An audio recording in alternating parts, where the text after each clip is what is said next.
Nous sommes en République démocratique du Congo, le pays de Tian Tshisekedi, le pays de Lumumba, les pays de Mobutu, les pays de Kabila. Aujourd'hui, les pays que le peuple veut que ces pays puissent aller plus loin possible, parce que le chef de l'État avait promis que la RDC sera l'Allemagne de l'Afrique. Nous attendons que cela se réalise. Vous êtes sans ignorer, déjà, je vous avais annoncé dans les réseaux sociaux qu'aujourd'hui, l'émission d'aujourd'hui serait une émission vraiment, vraiment riche en tout et pour tout. Déjà sur ces plateaux, mon invité est là. Lui, il s'appelle le doyen Maurice Likouo Bolangala. Il fit un dernier chargé de mission du marshal Mobutu. Il est là avec nous. Il est dignitaire de l'ordre national des léopards. Le doyen Maurice Likouo, soyez le bienvenu. En tout cas, merci beaucoup, monsieur Delphin. Voilà, avec vous, nous allons éventrer les bois aujourd'hui parce que la thématique prévue, ça va déranger les autres, mais c'est pour le bien de la République que nous puissions traiter cela. Mais la première thématique, c'est vraiment important que nous puissions en parler parce que le chef de l'État veut aussi que le petit peuple se retrouve. Mais il y a une thématique que j'ai prévue. Quelle politique pour booster la classe moyenne en République démocratique du Congo? Nous allons en parler, je sais pourquoi je vous ai appelé par rapport à cette thématique. Et en deuxième lieu, nous allons parler d'un sujet important. Je vous ai reçu ici plusieurs fois, vous, et j'ai reçu également le président Gabriel Mokia. Dans toutes vos émissions, vous avez indexé un général de la République, général Silvano Kasongo, le patron de la police de Kinshasa, si je peux le dire ainsi. Mais parce que tout tourne autour de ce nom, nous allons tenter un peu de savoir, est-ce général Kasongo manipule-t-il les autorités? C'est une question très questionnante. Avec vous, nous allons tenter à décrypter tout cela pour avoir des réponses aux questions très questionnantes de la population. Je suis journaliste. Le président Gabriel Mokia, vous également, vous êtes les hommes publics, des politiciens. Lorsque nous vous recevons, la diaspora un peu partout, les gens nous envoient des messages. Pourquoi général Kasongo revient toujours dans la bouche de nos politiciens? Est-ce général Kasson a quel pouvoir de manipuler la justice selon les autres? Voilà pourquoi nous, on a posé cette question sur ces plateaux. Mais commençons d'abord par la première thématique. Quelle politique pour booster la classe moyenne en République démocratique du Congo? Le doyen Maurice Likouo, vous êtes le dernier chargé de mission du marshal Mobutu. Vous n'êtes pas un politicien d'aujourd'hui. Est-ce la RDC manque les hommes réfléchis pour voir la question de la classe moyenne? Monsieur Delphin, merci beaucoup pour cette situation de la classe moyenne ici dans notre pays, parce que je regrette seulement une petite chose. Une chose, nous avons perdu nos archives qui se trouvaient au Mont Ngaliema, pour décortiquer comment est-ce que les Belges sont parvenus à développer notre pays et à placer notre pays juste après les États-Unis, après la Deuxième Guerre mondiale, en ce qui concerne la monnaie et l'économie. Et la raison pour laquelle je salue aussi M. Gabriel Mokia Mandembo, pour avoir le premier eu cette idée de lancer, de booster la classe politique, en fait, disons, la classe moyenne pour développer notre pays. Dans tous les pays du monde, c'est la classe moyenne qui développe le pays. C'est comme ça que vous voyez, juste vers la fin des années 1959, avant notre indépendance, notre pays était classé parmi les pays qui étaient développés sur le plan économique, sur le plan social et sur le plan monétaire.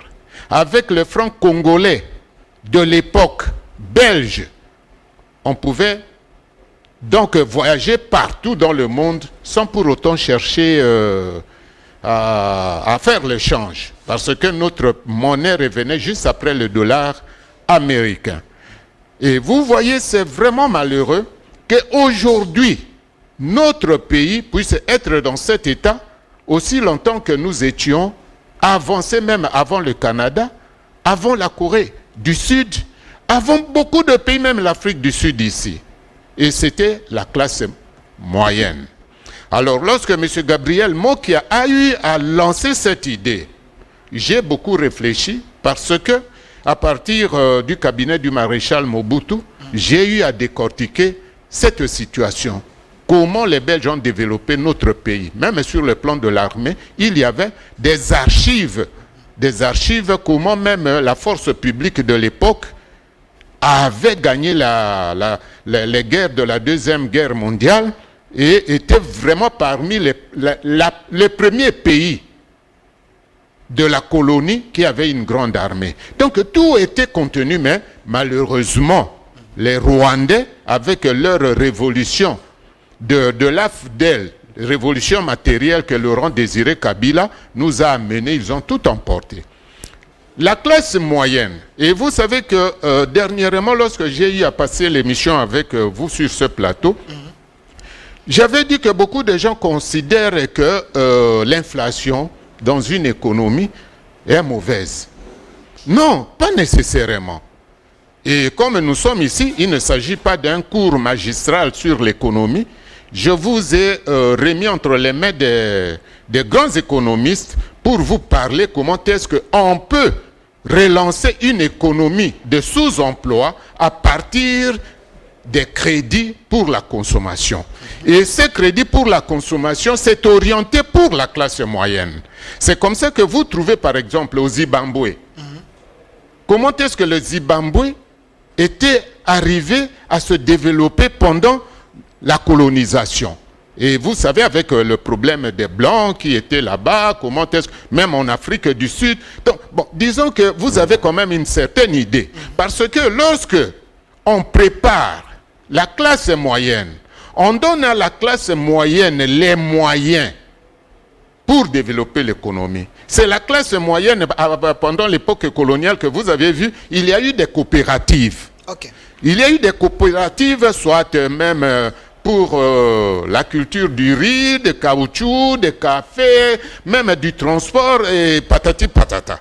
Donc c'est à partir de cette classe moyenne, on crée la classe moyenne, on finance l'économie du sous-emploi pour passer à l'économie de plein emploi.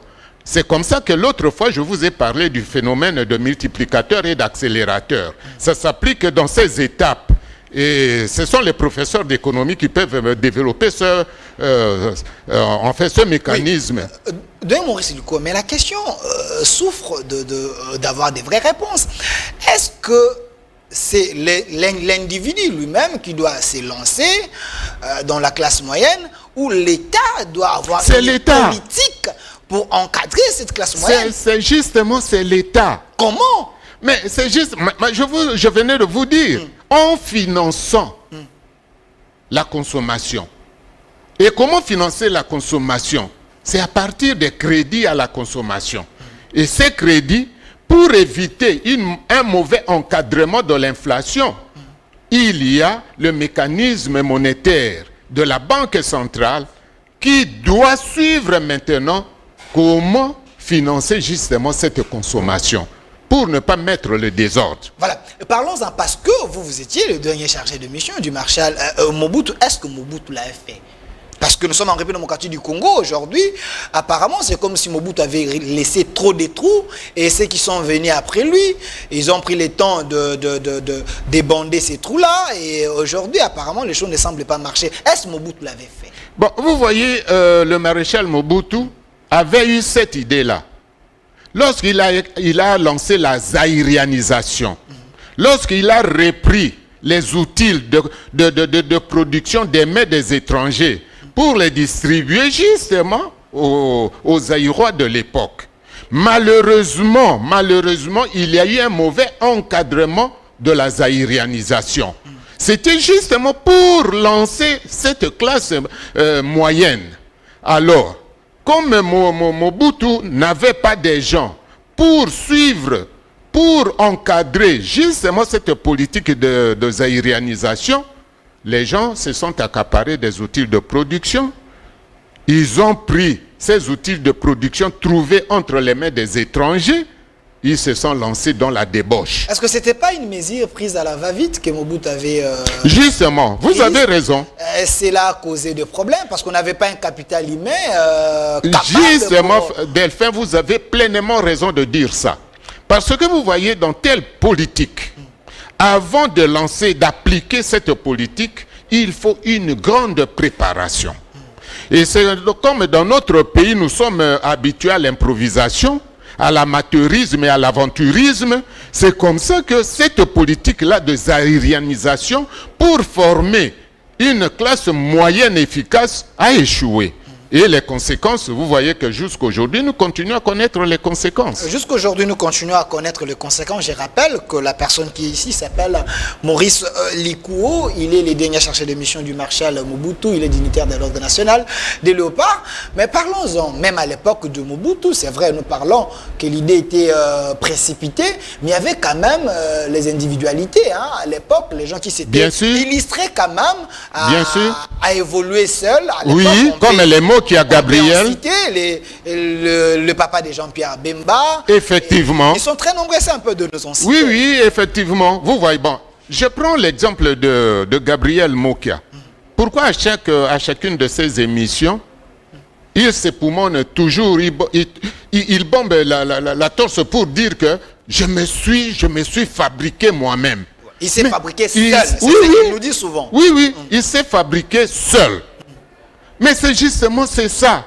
À cette époque-là, comme il avait ce courage-là de se fabriquer seul à travers la production, si l'État avait quand même des gens qui devaient le suivre pour le financer, aujourd'hui, Gabriel Mokia allait avoir des grandes industries et engager, éponger, comme on dit dans le jargon économique, éponger le chômage. Vous voyez, c'est comme les papas Jeannot Bemba. C'est comme les Moleka, les papas. Non, non, pas Nzulama. Nzulama, il est enfant. Le papa Moleka lui-même. Okay. En fait, ils sont nombreux. Oui, les Kansebou, comme les Kansebou pour les Kassai. C'est-à-dire, on ne peut pas quand même les citer tous, mais c'est pour vous donner une certaine idée. Oui, Takizala, mais seulement. Takizala, à cette époque-là, il était aussi ministre. Okay. Vous voyez? Alors, pour ne pas confondre les fonctions étatiques de ministre avec la classe moyenne. Parce que le fait déjà d'être dans les rouages de l'État, en étant ministre, on ne peut pas dire qu'on s'est fabriqué à partir de la classe moyenne. Okay. Vous voyez, parce qu'on a déjà des fonctions étatiques. Mais l'exemple vient, par exemple, comme je vous dis, de Gabriel Mokia et des autres. Comme ici, au Bas-Congo, nous avions beaucoup de Banzombo, de Bas-Congo qui étaient déjà dans la classe moyenne. Il fallait seulement les booster pour que on puisse... C'est comme ça que vous voyez, Gabriel Mokia a eu cette idée de développer donc ce chapitre à partir de cette période. Et il recommande même à son allié Félix Tshisekedi de suivre cette voie. De s'y pencher, parce que lui-même, Mokia, il s'est dit, il est quand même un symbole hein, de la classe moyenne, il s'est fabriqué seul. Bien sûr. Si on mise sur cette classe moyenne, et le pays peut quand même avoir l'équilibre. On ne peut pas avoir que des riches, on peut aussi avoir les gens qui sont juste entre les grands riches. Les pauvres, les démunis, et la classe moyenne se trouve là-bas. C'est comme ça que la classe moyenne, en se trouvant juste au milieu, cette classe moyenne éponge, les autres. Oui, éponge maintenant les chômeurs, qui deviennent eux à leur tour des hommes aisés. Et c'est comme ça que petit à petit, on diminue la pauvreté dans le pays. Donc, c'est possible de diminuer la pauvreté Bien sous la sûr. gestion de Félix. Bon, disons que moi, je ne veux pas anticiper les choses. Comme M. Gabriel Mo qui a eu l'idée de balancer la conférence de presse le samedi. Bon, nous allons voir sur la classe moyenne, oui. Les idées qu'il a, oui, parce qu'il est dans l'Union sacrée, il veut soutenir le chef de l'État pour que le chef de l'État puisse y réussir. Oui. Alors, parlons-en. Parce que si Gabriel Mo aujourd'hui, il est ce qu'il est, c'est parce que il était quand même sérieux, à mon sens. Il était quand même sérieux. À l'époque, jusqu'à aujourd'hui, on n'a jamais vu Gabriel Mokia détourner ou avoir l'argent des gens. Il n'a pas retourné. C'est pourquoi C'est pourquoi vous voyez qu'il est vraiment mordant lorsqu'il passe sur les plateaux de télévision. Parce qu'il sait bien que parce personne... qu'il n'a pas une dette morale. Oui, parce qu'il n'y aura personne qui viendra lui dire « Oh, Kolobaboy, parce que... » Mais Donc, non. il se sent libre. Mais non, est-ce qu'aujourd'hui, nous avons ces genres d'hommes et pétris de confiance, d'intégrité, comme vous le dites, Gabriel Mokia? Parce qu'aujourd'hui, nous avons ce qu'on appelle FPI, qui est censé donner quand même de moyens aux gens qui ont des idées pour les booster sur la place publique. Est-ce qu'aujourd'hui, les Congolais d'aujourd'hui, on peut les faire Oui, mais vous voyez, les FPI, c'était vraiment le rôle du FPI. Mais il a joué ce rôle trop mal. C'est comme ça que je vous dis que ce sont des choses qui ne s'improvisent pas. Avant d'être, par exemple, responsable du FPI, ce n'est pas seulement avoir de diplôme. Puisque nous, ici, dans notre pays, nous croyons que le fait, si on a un diplôme qui vient du ciel, sur le plan théorique, sur le plan pratique, on est vraiment capable. Non, ce n'est pas seulement les diplômes qui font de quelqu'un un homme d'État ou un gestionnaire. On dit un scientifique, vous voyez, quelqu'un qui a beaucoup étudié, il peut quand même gérer les gens. L'FPI, pour moi, c'est considéré comme un club d'amis où on se choisit pour s'octroyer des crédits. Et dans cet octroi, il n'y a pas de suivi. Puisque, par exemple, si on finance les coopératives, il y a tout un service qui doit suivre ces coopératives au jour le jour, sur le terrain. Ce n'est pas seulement en étant dans un bureau bien climatisé. Non, ils doivent être sur le terrain. Corriger aussi le gestionnaire. Mais Patrice Kitébi sous la gestion de Kabila, malgré aujourd'hui il n'est plus, mais il s'est quand même jeté des fleurs, qu'il a fait un bon boulot et il a aidé la nation. Vous pensez qu'à l'époque de Kabila, l'FPI n'a pas aidé les Congolais? J'aimerais mieux ne pas même citer des gens pour ne pas faire rire les vaches qui sont dans les fermes. Bon, je crois bien que... attendons voir le samedi, Gabriel Mokia va développer... disons verticalement et horizontalement, cet aspect de choses, ce schéma, cette thématique moyenne. Sur la classe moyenne. Alors nous allons voir ce qu'il va nous dire. Voilà, nous allons vous lancer les invitations pour venir, parce que le président Gabriel Mokia, je rappelle, il était candidat président de la République, il avait un programme pour ces pays, mais il s'est penché côté classe moyenne parce que lui-même, il est l'image, le symbole, l'expert même dans ces domaines aujourd'hui. Ici, et je peux souligner une chose, vous savez pourquoi est-ce que Gabriel Mokia a bien réussi? Il y a un aspect qui est très important. C'est quoi cet aspect? Lui, il ne boit jamais. Ok. Il ne fume pas. Il ne va pas dans les bars. Bon, disons que la vie mondaine, pour lui, ça n'existe pas. Donc la discipline, c'est aussi un élément important. Bien sûr, puisque tout homme qui n'a pas une discipline ne réussit pas. Mais non, le démon Silico, mais cette question, si je ne la pose pas, les gens risquent de se fâcher. Vous parlez de la classe moyenne, oui, mais si vous allez dans nos banques aujourd'hui, on ne donne pas l'argent aux Congolais, mais plutôt on donne l'argent aux Indiens, un peu aux étrangers, parce que l'État estime que ces gens-là sont plus sérieux. Même le marché, aujourd'hui, on ne donne pas les marchés aux Congolais parce que les Congolais sont moins sérieux. Êtes-vous pour cette manière de... Mais je vous retourne par une question. Est-ce que ici, chez vous, vous avez une banque à vous? Regardez bien. Est-ce que vous avez une banque à vous? Il ne faut pas dire ça. Mais non. On a des banques ici. Non, mais la RDC... Ce sont des banques étrangères qui sont venues s'installer ici chez nous avec leurs politiques et leurs conditions. Nos propres banques, vous les avez toutes liquidées. Je vous donne par exemple la banque de crédit agricole que Mobutu avait créée dans le temps. La banque du peuple, l'UZB, Union zaïroise des banques, la banque de Kinshasa. Vous avez tout liquidé. Nous n'avons pas une banque ici. Quand vous parlez alors vous faites allusion à quel régime? Bon, disons, on se partage les fautes, comme maintenant l'FCC partage la gestion de ce pays avec Félix Tshisekedi. Avec l'Union sacrée. Oui, oui. Oui, parce qu'ils ne veulent pas se débarrasser des séquelles de l'autre côté.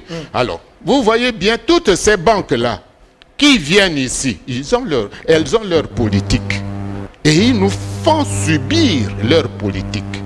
C'est comme ça, comme vous soulignez avec le problème des Indiens, des Pakistanais, des Libanais. Ce n'est que normal. D'où est-ce que tous ces messieurs, petits messieurs, tirent leur crédit? Mais de leurs propres banques qui sont installées ici chez nous. Donc c'est normal. Mais l'État les donne toujours des marchés. Il y a des marchés ici, même s'il faudrait... Bon, disons que comme il y a la mafia politico-financière dans notre pays, bon, il y a nos autorités, certaines personnes qui appartiennent à ces réseaux, comme avec le réseau des fonds vautours. C'est comme ça qu'on favorise les fonds vautours, puisqu'on tire dividendes là-dessus, des pourcentages. C'est comme ça que vous voyez... Dans la rétrocommission, donc le chef de l'État avait raison de parler de la rétrocommission. Oui, mais c'est justement ça. C'est comme ça que l'image même de cette mafia politico-financière se répercute même à travers ce que nous trouvons, nous voyons dans nos propres yeux. Hein? Les colonels de l'armée, de la police, les agents des services de sécurité qui sont pétris dans la mafia avec les Libanais, avec les Indiens. Ils aiment mieux favoriser les Indiens, les Libanais et consorts au détriment de leurs propres frères. Et la preuve en est que si vous avez un problème avec un petit Indien ou un petit Libanais, il téléphone à un général, il vient, il vous... Bon, disons que vous avez quand même une certaine idée. Voilà. Je n'entre pas en profondeur. Merci, nous allons parler de ce deuxième sujet, mais il nous reste encore quelques minutes pour ce premier sujet. Mais la question, elle est directe. Sentez-vous la volonté des Congolais dans la culture de l'entrepreneuriat? Oui, ils sont nombreux. Ils sont nombreux, l'entrepreneuriat dans notre pays, mais les gens sont nombreux. Mais il faut quand même faire un recensement. Parce qu'à l'époque, lorsque nous on était des gosses, ici à Kinshasa, c'était vraiment l'apanage des Banzombo et des Bakongo. Et à l'est, là, il y a les Bandandé. Hein? Les Bandandé de Beni Boutembo et consorts, qui avaient cette culture, comme vous aviez Sokopro au niveau de la province orientale, qu'on appelait jadis le Haut-Zaïre, avec la culture au niveau de Bunia, d'Ituri, de tous ces côtés-là. Donc, ces sentiments-là existent. Par exemple, si vous arrivez vers les Kengezibaz là-bas, comme vous avez, si vous arrivez vers les... bon, le nom va venir. Mais il y a des endroits que vous pouvez croire que ce n'est pas notre pays pour la culture et l'élevage. Et c'est occupé par les anglo-saxons. Donc... cette idée-là, ce sentiment-là d'entrepreneuriat existe depuis très longtemps. Mais il faut voir les gens. Puisqu'il ne faut pas prendre les aventuriers qui aujourd'hui, on lui donne les fonds, l'obia komina basimi nemita, non, tu les trouves dans les bars, dans les boîtes. Non, non, il faut prendre des gens sérieux comme les mokia qui ne boivent pas, qui ne fument pas, qui ne vont pas par-ci, par-là. C'est difficile aussi de le trouver quelque part. Voilà, vous comprenez si je dis quelque part. Je m'adresse à nos autorités. Vous voyez, la RDC, c'est un pays béni par Dieu. Mais que Dieu a placé des fous. Non, non, mais je suis aussi congolais. Non, non, je ne retire pas. Parce que c'est honteux avec tout ce que Dieu a placé dans notre pays et nous sommes dans ces conditions. Et l'autre fois, tu m'avais posé même la question. Comment ça se fait-il que 61 ans après, nous sommes nulle part? Il y a de cela quelques 2 mois seulement au mois de juin. Voilà, vos propos vous engagent. Alors, les deux mots, Maurice Lico, est-ce qu'avec tout ce que nous avons aujourd'hui, est-ce qu'on peut dépendre de l'extérieur? Tout ce que nous mangeons aujourd'hui nous vient toujours d'ailleurs. Non. ce n'est pas une honte pour un gouvernement de warriors, appelé le gouvernement de l'Union sacrée, avec le professeur que nous avons ici. Apparemment, c'est comme si on est floué, on est distrait. Ah, mais si vous venez de me reprocher de dire que moi, je c'est un pays béni par Dieu, mais que Dieu a placé des fous. Maintenant, vous m'appuyez. C'est ça, non? Non, non. Puisque okay. je vous dis, franchement, Delphin, je regrette beaucoup comme on a perdu des archives à la présidence de la République pour connaître ce que les Belges ont écrit sur notre pays. Je ne peux pas énumérer beaucoup de choses. Nous sommes capables sur tous les plans, au lieu de parler même de toute l'Afrique, de nourrir toute l'Afrique centrale, en tout et pour tout, même pour les poissons. Bon. Chercher un plateau, un espace, nous allons développer cette idée parce que aujourd'hui ce n'était pas le sujet. Voilà, le temps nous fait défaut, nous allons évoluer avec vous, mais il y a une question de curiosité, hein, avant qu'on passe à autre chose. Toi, tu as toujours été curieux. Voilà, vous dites que nous avons perdu nous avons perdu plutôt nos archives. Comment expliquer comment on l'a perdu? Mais ce sont les Rwandais. Avec l'arrivée de l'AFDEL, c'était en ma présence. Ils ont tout pris, ils ont mis dans les camions directement à aéroport Kigali. Ce n'est pas un secret. Voilà, parlons de ce deuxième sujet, c'est vraiment important.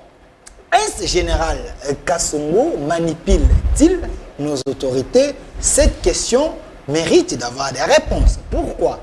Parce que ça fait à leur moment ici, j'ai reçu le président Gabriel Moka, j'ai reçu également le doyen Maurice Diko, et tous, ils sont en train de se plaindre au nom de général Kassongo qui ne voulait pas exécuter hein, l'ordre de la justice.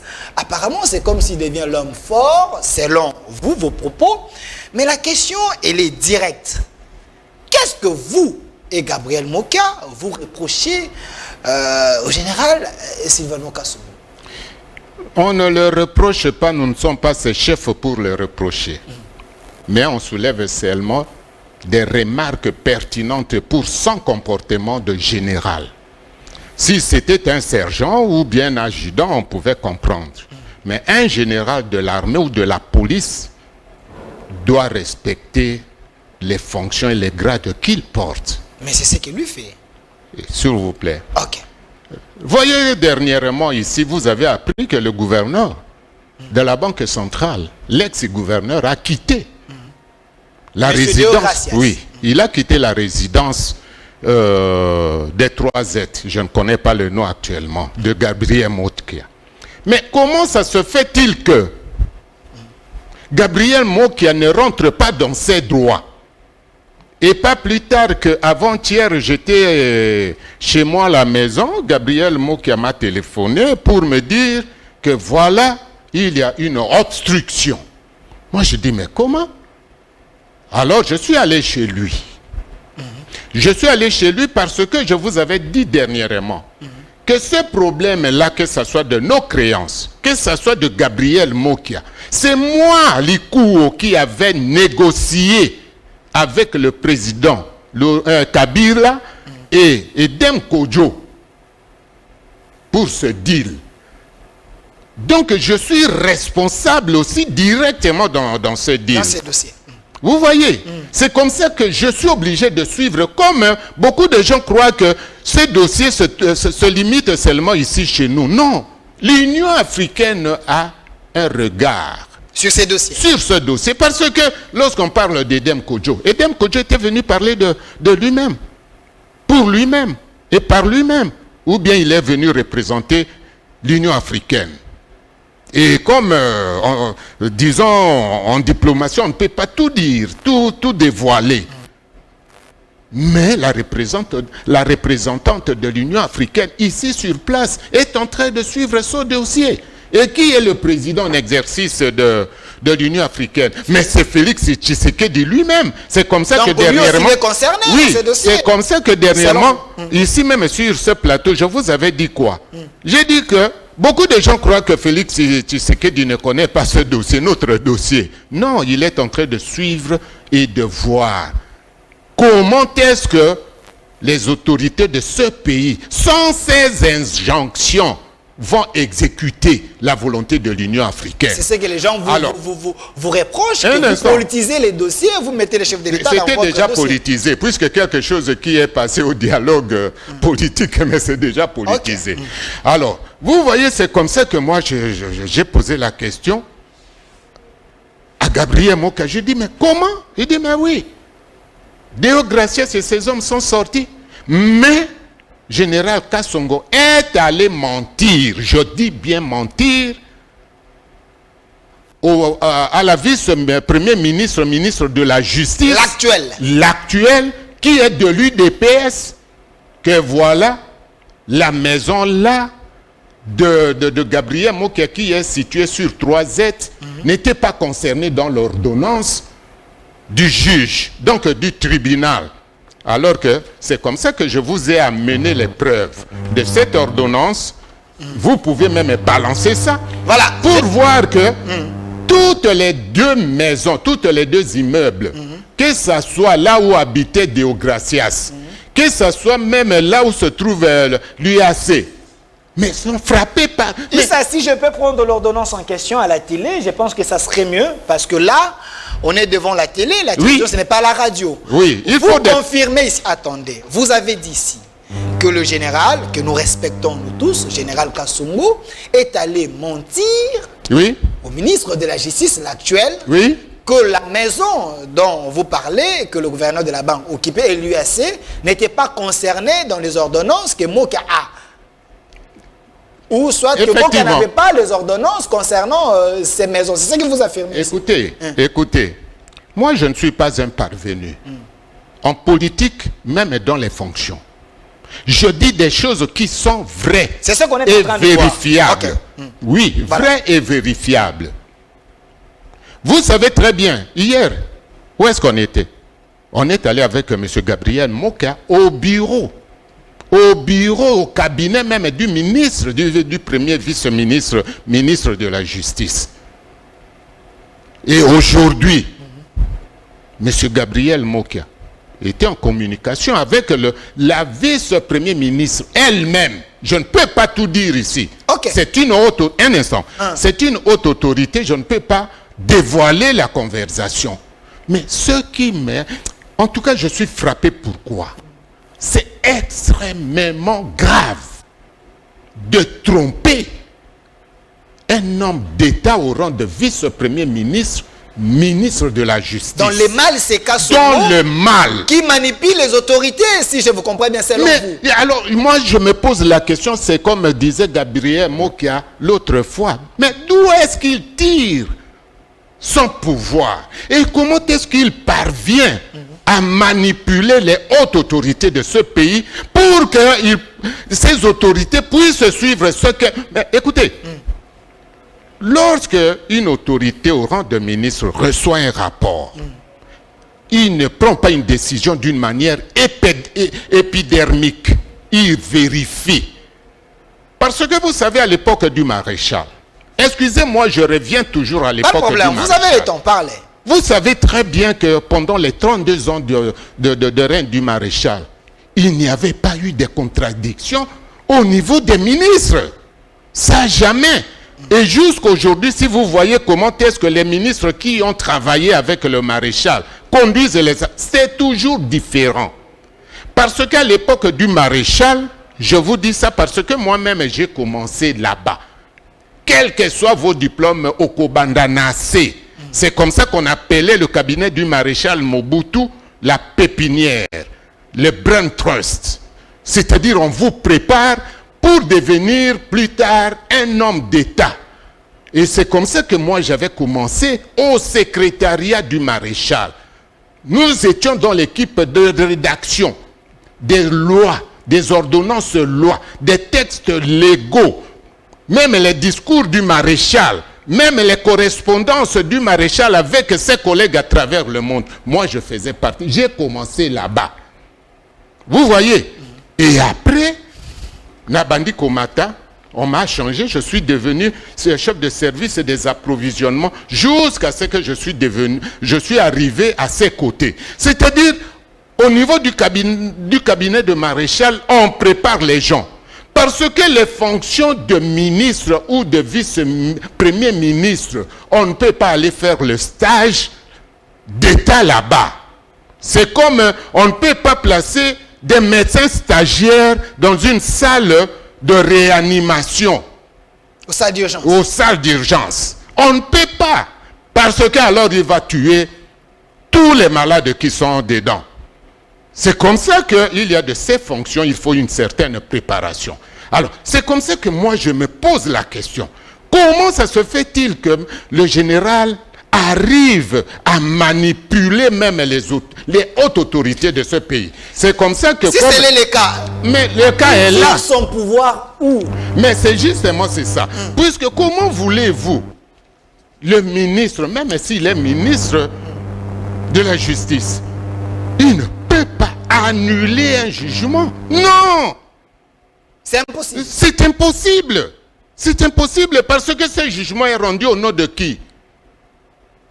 Au nom du peuple et du président de la République. Il est quand même censé veiller sur les droits des uns et des autres. Si vous êtes sur une mauvaise voie, la ministre de la Justice, voilà, pour les ministres de la Justice, elle peut quand même, c'est un peu de... Mais, écoutez, voilà, moi à sa place, même lorsque le général Kassongo m'amène de telles choses, je lui dis, oui, je suis d'accord, mais donnez-moi tout d'abord le contenu de tout le jugement. C'est qu'elle devait faire. Oui. Okay. Je vais voir qu'est-ce qu'il y a au juste. Et comme moi, je suis ministre, je ne peux pas faire ça. Je charge mes conseillers. Suivez-moi un peu le dossier avant que je puisse prendre une décision d'État. Puisque je ne peux pas prendre une décision d'État et me rétracter après. C'est la catastrophe. Vous voyez? Hein, Delphin? Alors, dans ce cas d'espèce, mais moi je me pose la question, si j'étais à la place du ministre de la Justice, j'allais me poser la question, je dis, mais cette maison-là, cette villa-là, c'est pour qui? Oh, c'est pour la BCC. La BCC, mais qu'est-ce que fait alors Gabriel Mokia dedans? Oh, on avait acheté ça, ceci, cela. Moi je dis, mais depuis l'époque coloniale, à ce jour, avec tout ce que la Banque centrale disposait, ne pouvait pas avoir des villas, alors que la Banque centrale avait plus de 70, je dis bien 70 villas et immeubles. Voire même, ils ont, l'ancien gouverneur Massangu, non, Massangu, okay, avait prétendu que la banque n'avait pas de moyens. Il a vendu les 70 immeubles de la Banque centrale. Alors on doit vérifier, comme à Linguetela, il doit quand même mener des enquêtes pour voir qui ont bénéficié, qui ont eu l'avantage d'acheter ces maisons. Vous allez trouver un instant, vous allez trouver que parfois ce sont les fils et les petits-fils de Jérusalem. Vous allez allumer encore le feu. Non. Il ne faut pas fouiner. Permettez-moi, Delphin. Permettez-moi, Delphin, j'arrive et je vais chuter. Et voir même, la Banque centrale a vendu sa clinique. Sa clinique, qui est juste à côté de l'ANER, en ville. Ça, vous connaissez, la clinique. Elle a vendu ça, la BCC, à l'époque Banque du Zaïre.